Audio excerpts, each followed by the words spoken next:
Thank you, everyone, for joining us this afternoon for our June edition of our Lunch and Learn presented by Virginia Community Capital. I'm Melody Short, a Community Innovation Advisor, and I'm excited to have you all join us today to learn about the credit building tips for small business owners.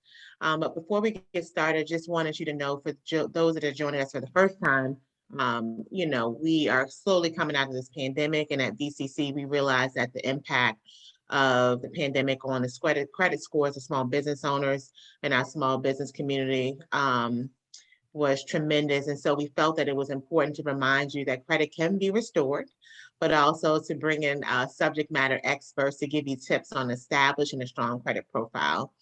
This is all in an effort to assist you with setting your business up for success. And I will later be sharing some valuable information with you at the end of the session regarding our economic equity fund so that you're interested, if any of you are interested in any capital resources, I'm happy to share that information with you. So just stay to the end. Be sure to stay to the end so that you can learn about that immediate resources available for you. Before we continue, just a few housekeeping rules. We are recording the webinar and we'll send the link to all that registered next week. If you have a question, we just ask that you submit it via the Q&A feature located in the toolbar at the bottom of the screen. And without further ado, I would like to welcome our featured speaker for today's Lunch and Learn, Robert Linkonis. He is the Executive Director of the Credit Restoration Institute. And so, Robert, it is always a joy having you join us. Thank you so much for being so willing to share your time and resources. The floor is yours. Melody, thank you very much. And it's always good to be back. I love I love the Virginia Community Capital folks. Chandra is a good friend of mine. I've known her for, gosh, probably say 15 years at least. It's just been a long time. But Virginia Community Capital does a great work. And business owners, I mean, again, this is Credit 101, but I'd like to invite all questions throughout this. And Melody, if you see a question, please feel free to, of course, interrupt, because I can kind of get onto some pretty detailed credit explanations. And I guess let's, my background. I started this company 15 years ago. So we're in our 15th year of business. I'm a FICO certified credit expert. Now that was back when Fair Isaac, now FICO stands for Fair Isaac and Company, FICO. And FICO, there was a company called All Regs that used to allow FICO certifications. This is 2007. And then they stopped doing it just for whatever reason. All Regs chose to not do FICO certification. So there's no way to say you're FICO certified anymore. But everything we're doing now involves knowledge we gained from a man named John Olsheimer. And John's background is he graduated from college and went to work for Equifax. He was a project engineer. And Equifax, for the first 5 years at Equifax, he helped design Equifax's internal scoring model that was independent from FICO's FICO score. Then he went to work for Fair Isaac FICO for 22 years. And he was the chief engineer of Fair Isaac version 2, FICO Classic version 4, and Beacon 5.0, which is version 5. Everything I'm about to tell you comes directly from the chief engineer of the FICO scores. So it's not just something I read in a book or off the internet. This is actually from the creator of the FICO scores. And not a lot has changed. Right now, we're up to FICO version 10. And version 10, there's actually now a new version 10T. The T stands for trended data, which is where the future of a lot of credit reporting is going, because trended data means if you've had a credit card balance for 3 years and it's been maxed out the entire time, then you pay it off. Usually utilization percentage causes a dramatic score jump. Well, trended data wouldn't allow that dramatic jump. It would show trending depending on habits. And we'll get into maybe some more details later, but I'd like to start with, before I get onto a FICO tangent, which I can do, get into the very specific details of the score. Well, how to raise a score is understanding the mechanics of the score. And I've always believed that. In my business, we have, it's myself who is the credit expert, and then Jason Crumbine, who is our partner attorney. Jason is a Fair Credit Reporting Act and a Fair Debt Collection Practices Act attorney. So him and I, as a team, we look at what's wrong on a credit report. We look at what is potentially illegal, because there's a law called the Fair Credit Reporting Act that requires 100% accuracy.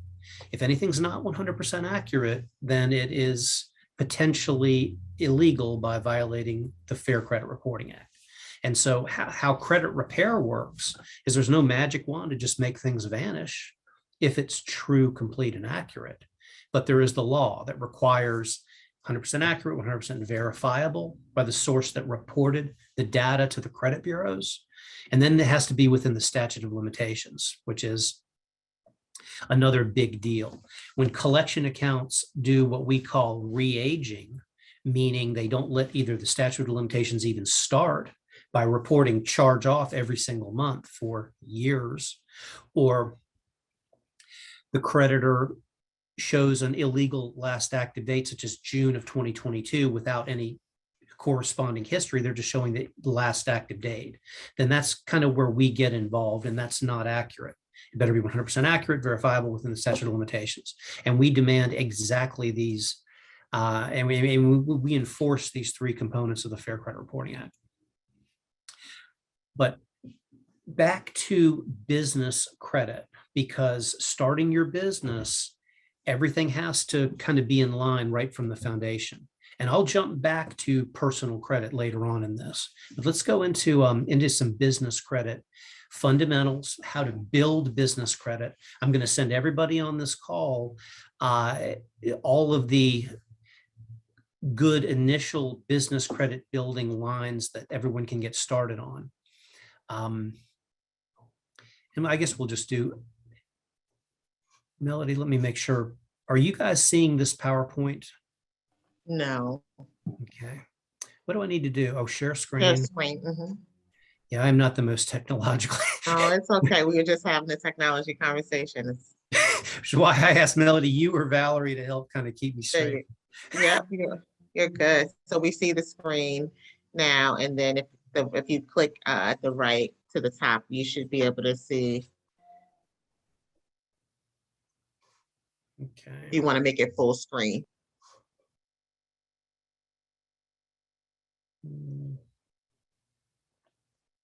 Or slideshow. You should have a slideshow option, maybe at the bottom. Thank you for everybody's patience. Robert, if you click from beginning all the way to the left there. Mm-hmm. Ah, there thanks, Melody. Okay, cool. All right, guys, business credit scores. And we're going to transition back to personal credit, but we're going to cover primarily business credit scores. Virginia Community Capital uses a lot of, well, there's a business credit has everything to do with making sure that the business owner is fiscally responsible.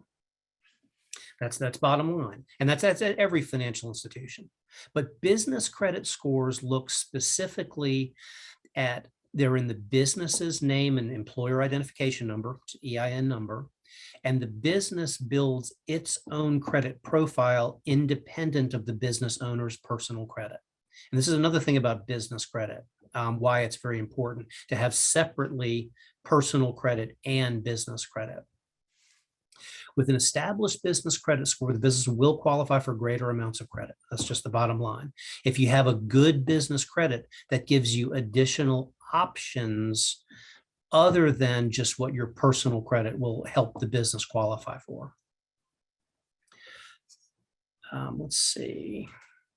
Business credit reflects the business's ability to pay, not the business owners.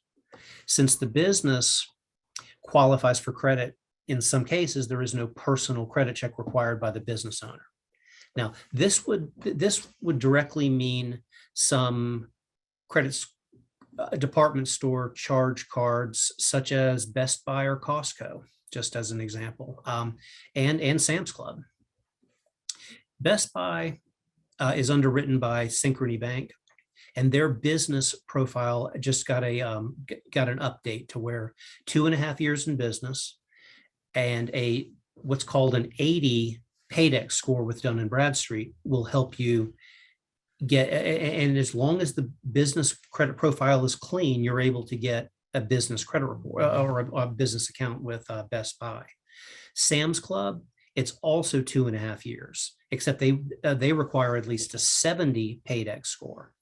And let's go into some details here. And this is credit that you're able to get without having to personally guarantee the credit. Now, a business credit score is a mathematical model used to depict a business's risk of going delinquent within the next 12 months.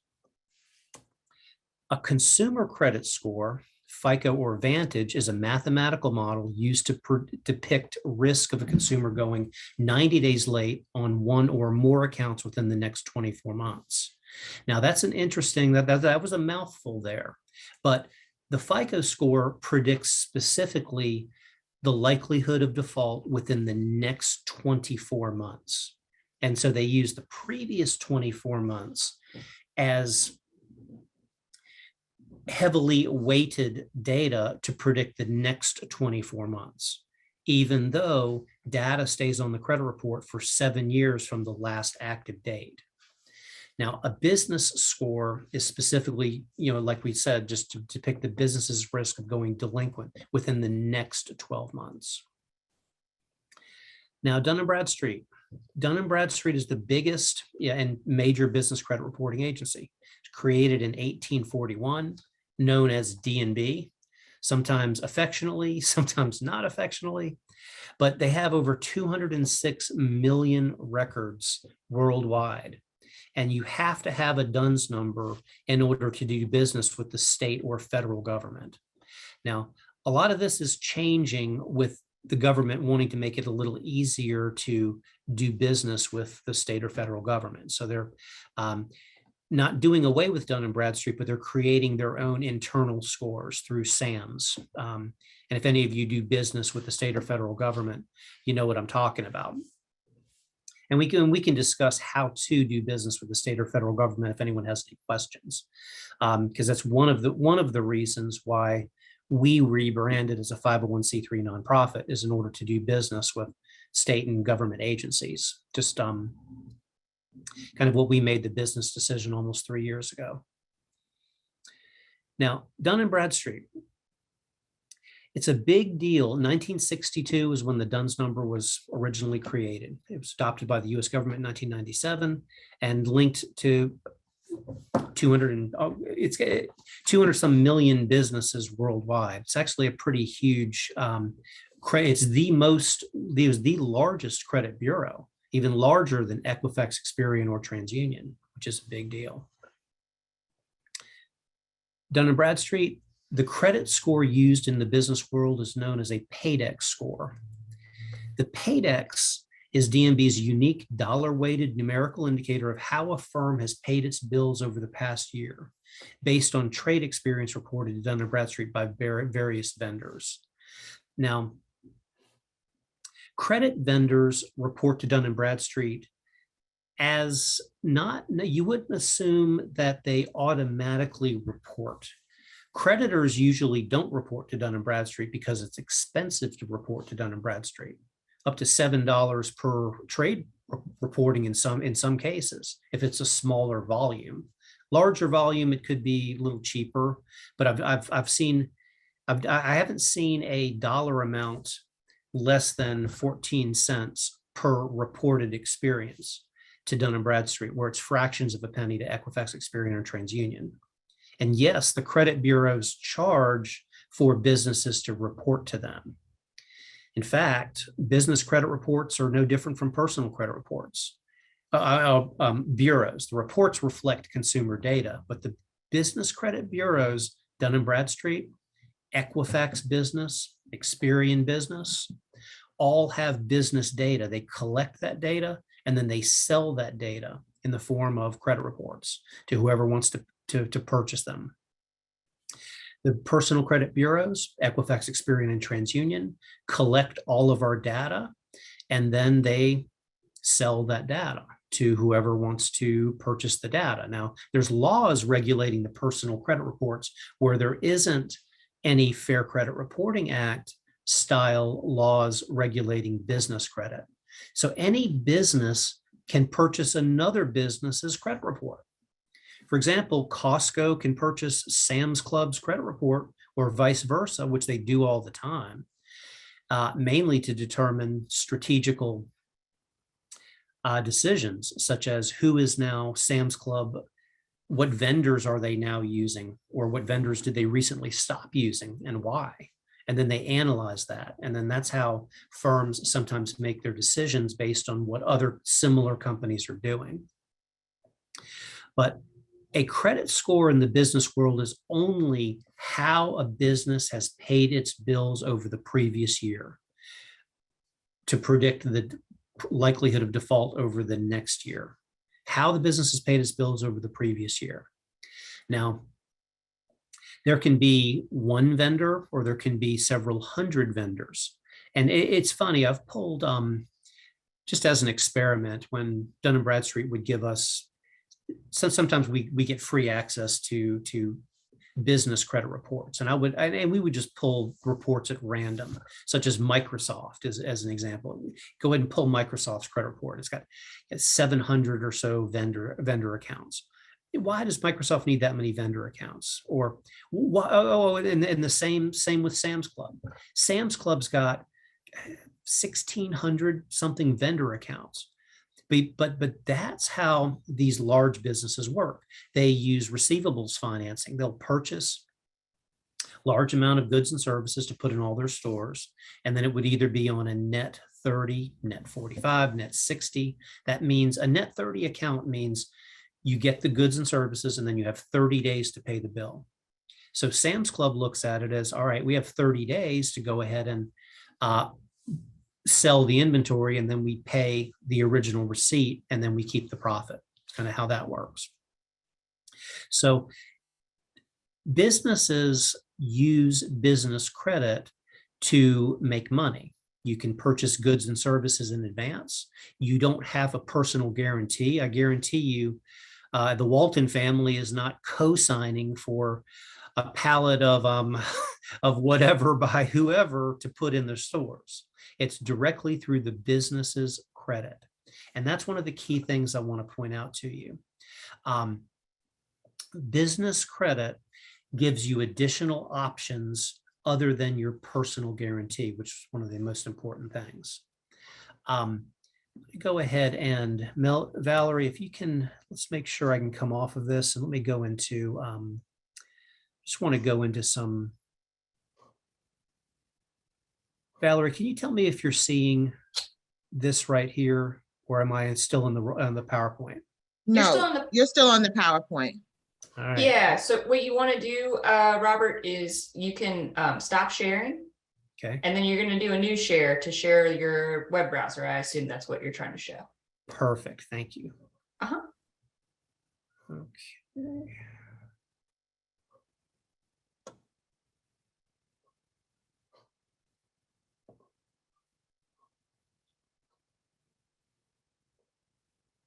Okay, there we go. All right, before we get into too many additional details on business credit, let's make sure that your business is set up properly.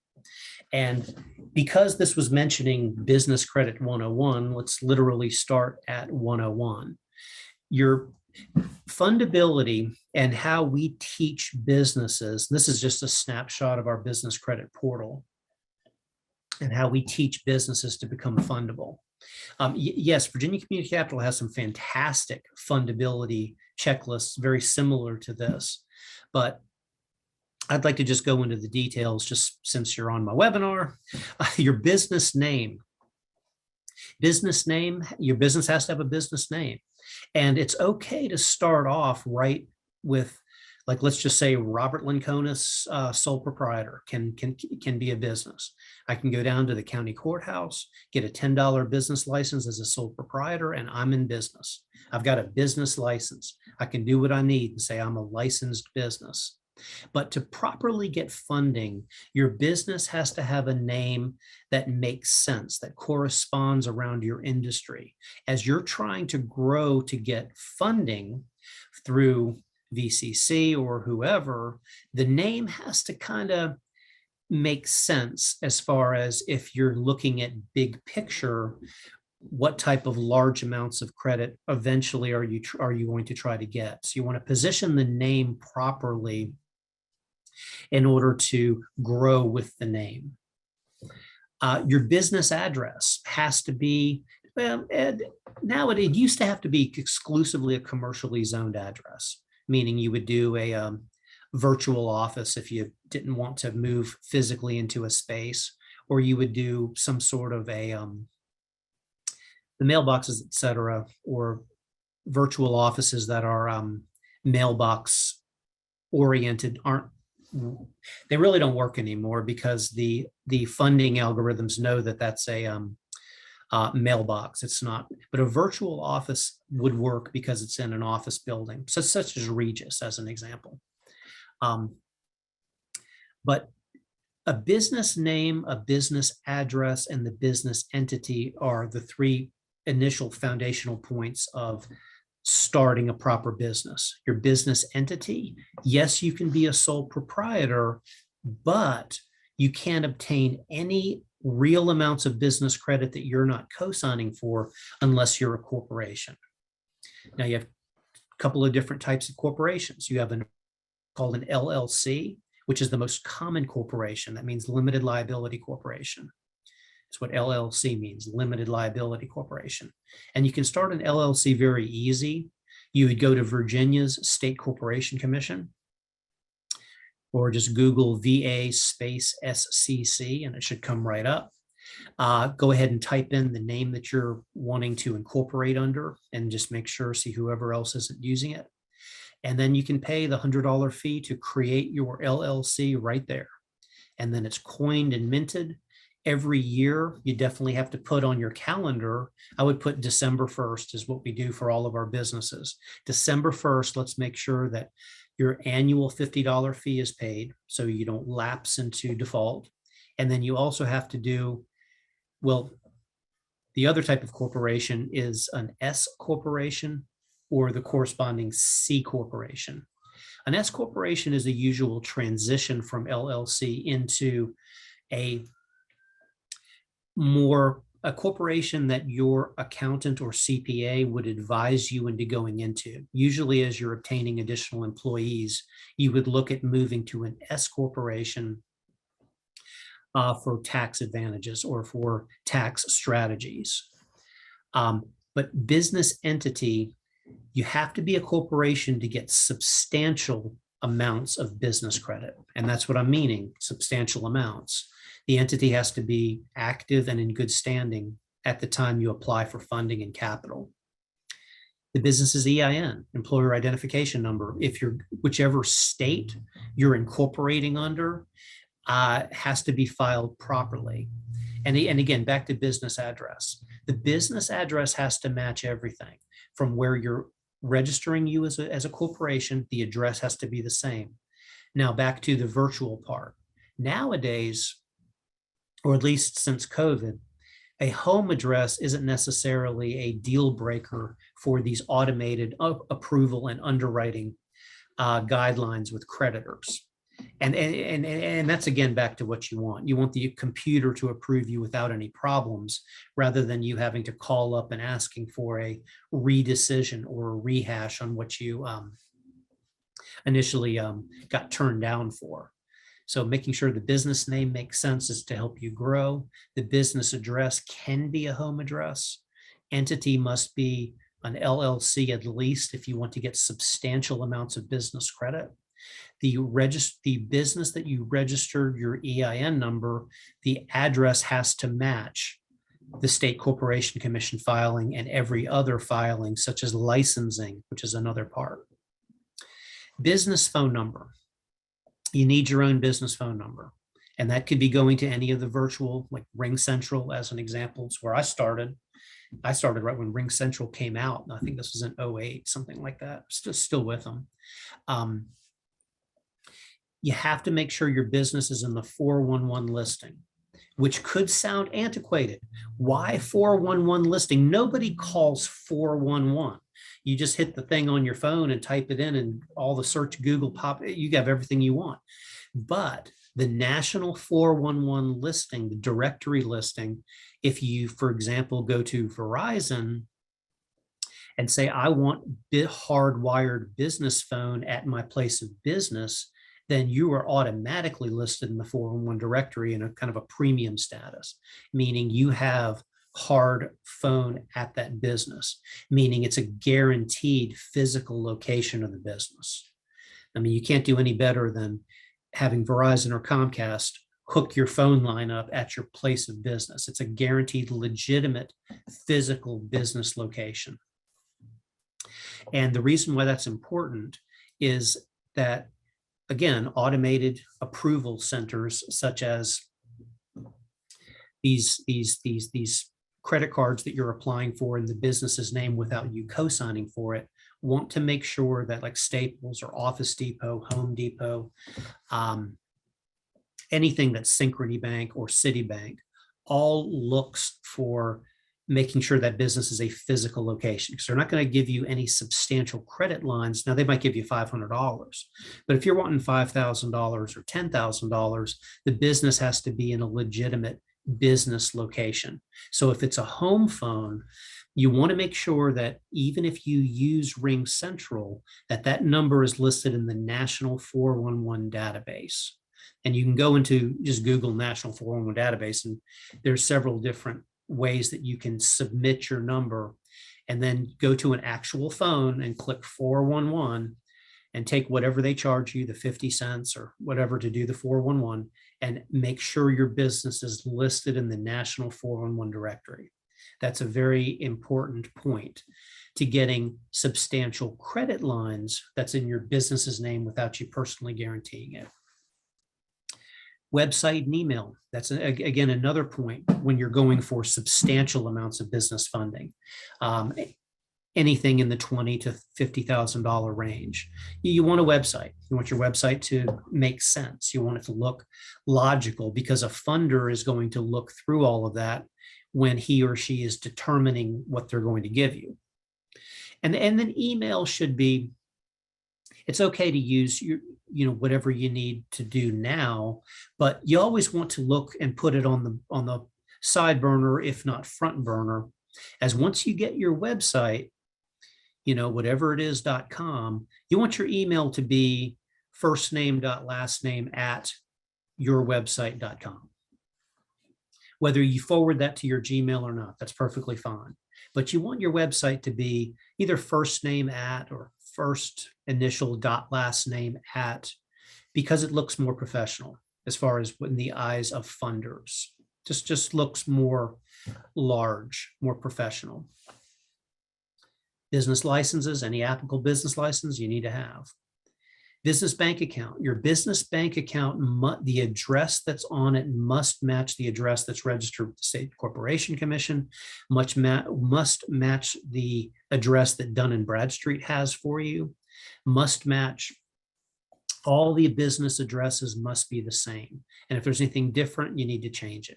That's pretty much, this is literally the foundation of building business credit. Starting to build business credit.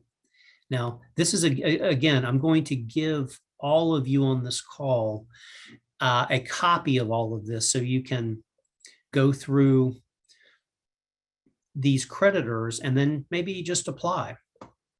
Because what we've done, and I've been a partner in business fundability for, gosh, almost 9 years. And what we do is all the time, we're constantly looking to see who is reporting, what they're reporting to the credit bureaus, and how to get approved. So for example, reports to Dun & Bradstreet and Experian. Let me go into a little bit more details about Experian Business. Experian Business is coming on pretty strong. They've got they have a hybrid product called the Experian Smart Business product, which includes your personal Experian credit report and your FICO 8, which is the FICO version you can get on all of the apps. That's you get your FICO score on your credit card app. It's FICO 8. So Experian's giving you the Experian personal report, the FICO 8 score, your Experian business credit report, and Experian's credit score is called the IntelliScore. So you're getting Experian personal FICO score, Experian business, and the Experian IntelliScore business score, and an overall what's called a smart business credit score, which is the likelihood of the business filing bankruptcy in the next 2, 3, or 5 years. And there's 3 different levels of that Experian smart business score. They're pricing it half the price of what Dun & Bradstreet charges a bank. So in order for a bank to not have to pull, which is what they usually pull as an Equifax, I mean, not always, but usually they'll pull an Equifax personal credit report and a Dun & Bradstreet report in order to determine business funding. But they'll pull the personal report, of course, to make sure the business owner's fiscally responsible, and then the business report to make sure the business doesn't have a bunch of liens and UCC filings and all kinds of stuff on there. So now they're getting a product where you have your personal and business credit reports for a lot less expensive, and Experian is gaining market share big time. So you want to be able to focus on your business Experian as well as your Dun & Bradstreet. And these are just some examples that reports to the bureaus, and Equifax Business is another that you should be focused on, but Equifax Business is used by the supply chain, which is a mess right now. but Equifax Business has a supplier score index part of their credit score, and it's focused a lot on day supply and supply chain. But I'm not going to spend too much time today on that. That's kind of bigger business. But every one of these, Barnett is owned by Home Depot now. This is a good in to Home Depot. And even if you already have some of these credit cards that you're able to, you got to make sure that your personal guarantee isn't on any of them, because to move forward with business credit that you're not personally co-signing for, you want not to have to guarantee the personal credit. That's just the bottom line. Again, getting substantial amounts of funding in the near future is going to depend on personal credit. And we're about to jump back to personal credit, but we can go back and forth once I go into some details of how to improve your personal credit scores, which is what I'm an expert in. But this is, again, just a few more of examples of creditors and who they report to. Reports to Dun & Bradstreet, Experian. Some of these you might not have ever heard of, but it doesn't matter because it reports to this one, Dun & Bradstreet and Experian. And you want whatever credit line that they give you to add to your aggregate credit line. Because if we can get an aggregate credit line of, say, $5,000, then we have your credit score as high as we can, which back to the Dun & Bradstreet Paydex score. An 85 Dun & Bradstreet Paydex score is the equivalent of a 740 FICO score. If you look at that as an example, an 85 Dun & Bradstreet Paydex score, which ranges from 0 to 100. An 85 is very good, and you can get almost anything you want with an 85. Whereas you could also get almost anything that you want personal credit wise with a 740 FICO. But these, again, back to showing you examples of creditors that do report to the credit bureaus and then how to get them. And I don't mind giving everybody these lists. When we get to more advanced type of business credit and funding, then that's when you go to Virginia Community Capital and sit down and see what you can do. But having these, making sure the foundation is built, getting some smaller creditors that will report to the business credit bureaus, and continuing to maintain good positive credit is extremely important for your business. And Melody, I hope I didn't go into too much of all this, but this is just pretty valuable for a business to have additional options, because this business credit is used, it helps double your borrowing power practically. You have credit that you're not co-signing for. So the utilization of this credit doesn't go against your personal credit utilization at all. You're able to use this credit and, let's just say, max it out, and you don't hurt your personal credit. Not saying that you want to do that, but you never want to overutilize credit unless you're able to pay it back. But I'm in my 15th year in business. I remember my 5th year in business. And I remember the 5th year, which everyone says if you can make your 5th year, you're going to make it. But that was a tough year. Had IRS issue. I had all kinds of stuff going on because I wasn't taught any of this back then. I had to learn all of this. I had to create a lot of this in order to help my clients build their business credit. And that's one of the reasons why I'm here today. So let's talk about personal credit. But first, Melody, do we have any questions I might need to address before we do have? Yeah, we have one. So thanks for pausing. A question came in. What does qualifying factor on your list means? Oh, this particular system I'm showing you is our business credit system, that when we go ahead and work together, we would literally start with a 7-step process for funding. It's where we first we talk about the business. We make sure that everything is set up. We make sure that your business name makes sense. Does your business have a name? How to search the Secretary of State records to make sure no one else has your name. This is actually the system I coach my clients through. Once we get the step 1 down, then we go into we talk briefly about business credit reports, the Equifax, Experian, Dun & Bradstreet, and then how to fix business credit. That's another thing that I'm very good at. If we've got a bunch of bad business credit, well, we can help you get all that straight. And that's just kind of part of what has to happen. When we go into the credit building, we first want to start with 3 trade accounts, which qualifying factor recommended because these are the easiest accounts to get. In fact, they rarely even pull anything. They'll just give you a $500 credit limit because they look at that as a good, they'll give you a chance for $500. And if you don't pay it back, then they're not out that much. But if they do, then they'll give you continually increased amounts of credit. So the qualifying factor means in step 1, you're qualified. You never want to go to step 2 and until you have at least 3 business trade accounts.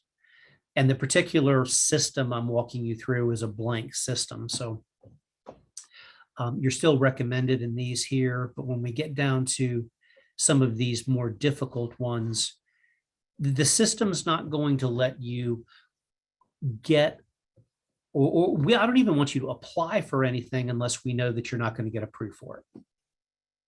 And so it's back to, don't just go to Sam's Club or Costco, because I mentioned that earlier, if you just opened your LLC and try to apply without a personal guarantee, because you're not going to get approved.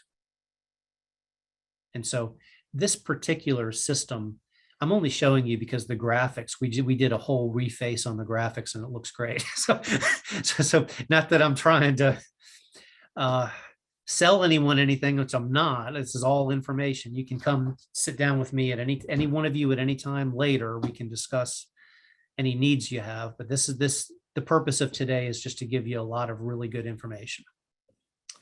And then, of course, advanced building revolving credits accounts tier 4. You need to have a robust business credit before even going into, and it's not even going to let you apply if I tried to go for any of these.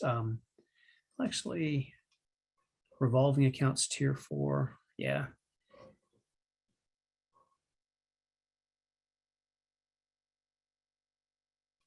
Okay, it jumped me back into it.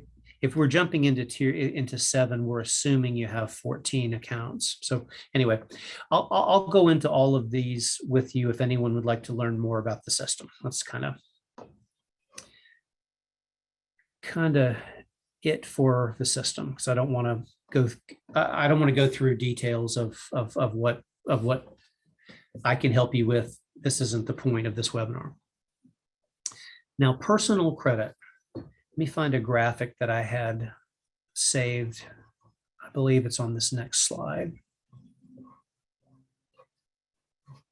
But as you guys are teaching me, let's go ahead and share screen. Doing it this way. Stop share.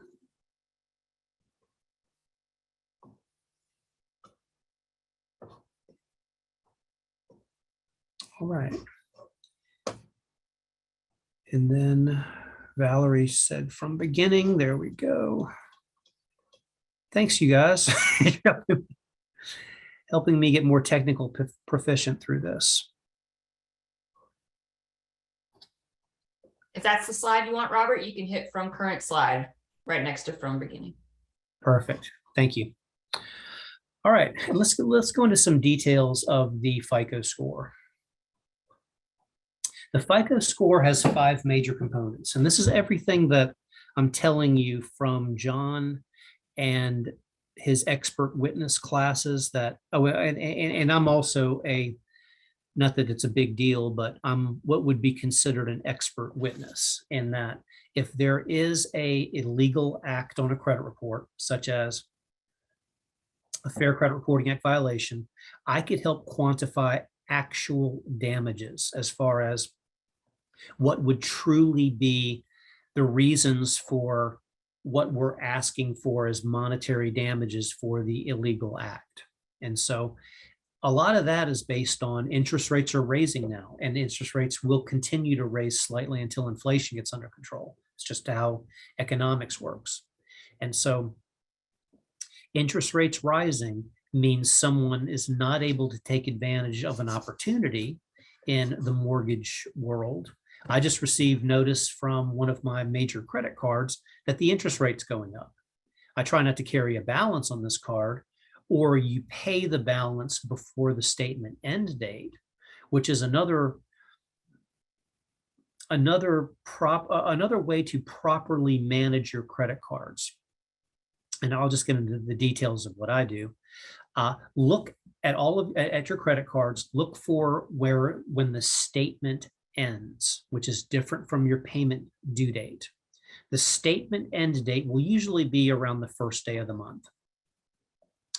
Well, no, not necessarily. Depends on the creditor.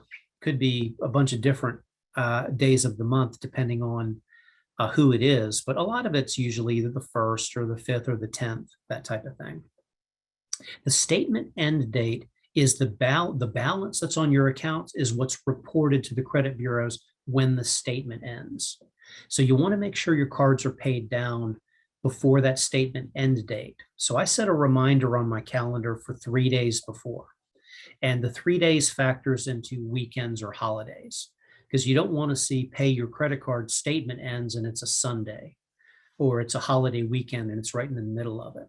So you want to pay your credit card balances down, and then you can use the card as soon as the day after the statement ends. Because if it's a good rewards credit card, then proper credit card management, you use that rewards as part of your business revenue, really. I mean, it could be several $1,000s a year for just normal business expenses.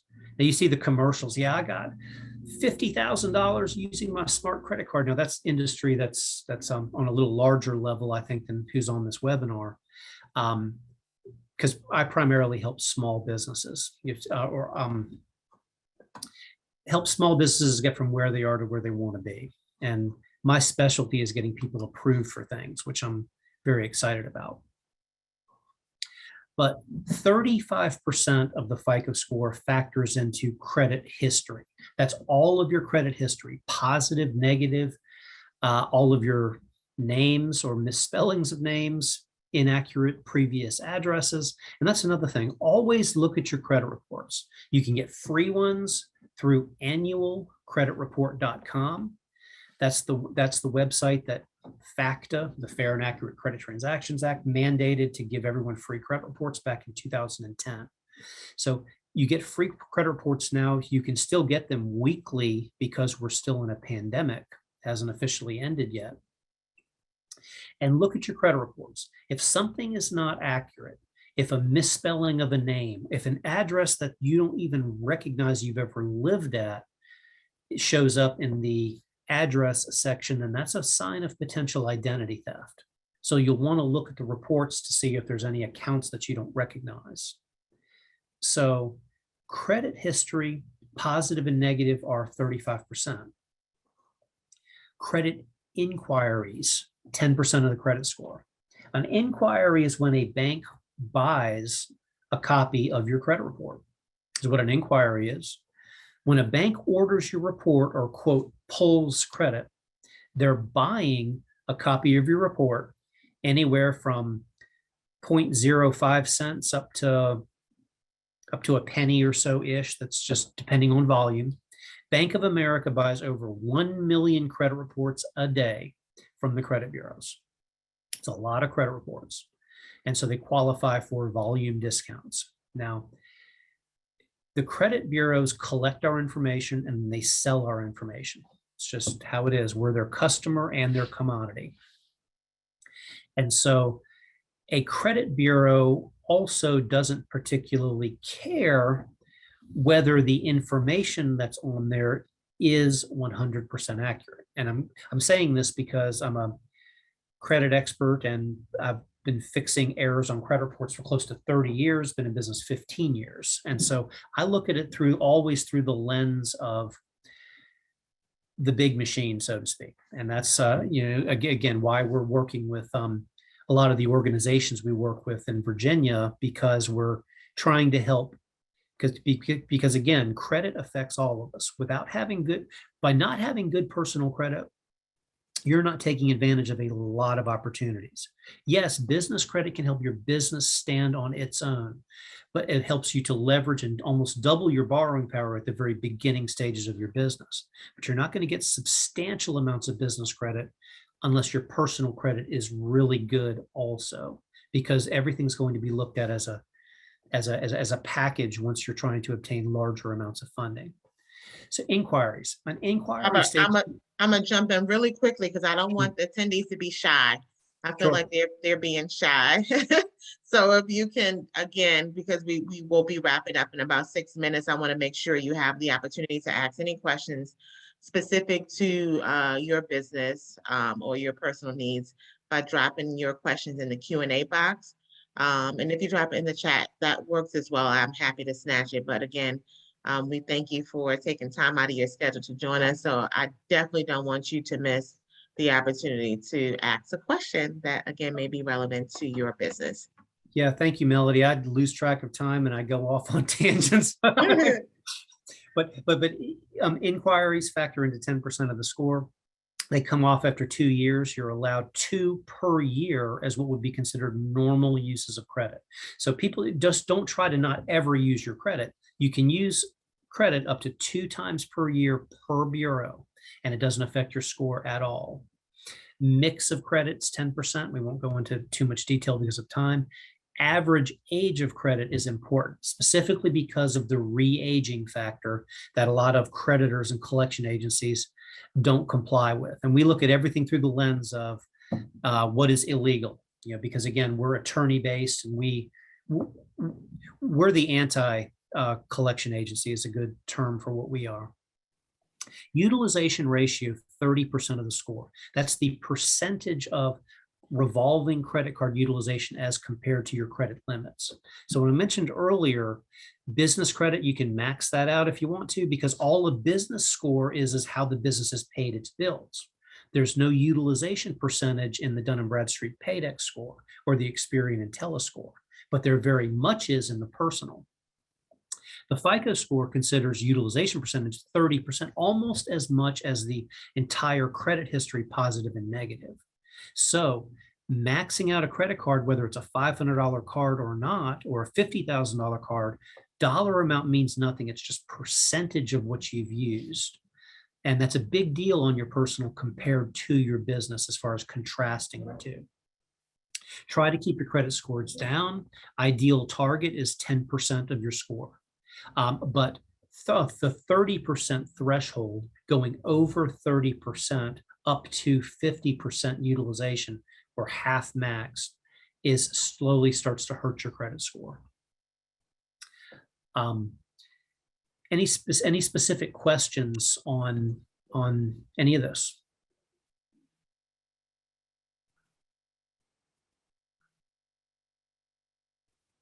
I know it's a lot. I tend to do a data dump, but I do have a question that has been provided. Screenshot. Okay. I screenshot the list of things I should have in place in order to start establishing credit as far as the address. My business is registered under my home address, but I operate out of a physical location that I do not own. Would that be considered in the approval process? what you need to do is go to, now real quickly, assuming you're an LLC, sole proprietor, as mentioned earlier, means you're not going to really get any substantial business credit without you co-signing. That's just how it's going to be. If you're an LLC where you originally registered with your home address, I would recommend, now the business space that you do not own, if you plan to stay there, go ahead and redo all of your addresses to the commercially zoned business address, because a commercially zoned address will automatically jump you through approval hoops or decline hoops from automated decision makers such as these banks, Synchrony Bank, Citibank, Chase, even sometimes, mostly Citi and Synchrony underwrite. Oh, and Community Bank underwrites a lot of department store credit cards and business credit cards that are underwritten by, let's just say, Home Depot or Office Depot, Lowe's, Staples.